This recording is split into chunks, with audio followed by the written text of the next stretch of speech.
હું મંગળુભાઈ ભગત, સુરેન્દ્રનગર જિલ્લા કોંગ્રેસ ઉપપ્રમુખ. અત્યારે આપણે મેળાના મેદાનમાં ઊભા છીએ અને આજથી 1 વર્ષ પહેલાં આ મૂતરણી અને શૌચાલય થાન નગરપાલિકાએ બનાવ્યા છે અને હજી 2 વર્ષથી આ તાળું મારેલું અહીંયા તમને દેખાડું છું કે આ ને કોઈ મંત્રી તંત્રી આવી અને આની પ્રોપર્ટી ખોલવાનો હશે કે શું હશે?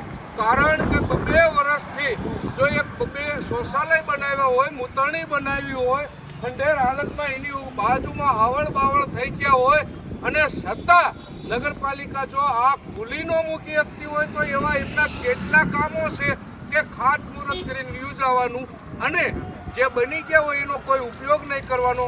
એટલે મહેરબાની કરીને નગરપાલિકાને કહું છું કે તમારી આવી નીતિ ગામને પબ્લિકને હેરાન કરવાની જે છે એ તાત્કાલિક બંધ કરો અને ગામના વિકાસ કામમાં તમે ધ્યાન આપો એવું મારી મંગળુ ભગતની રજૂઆત છે.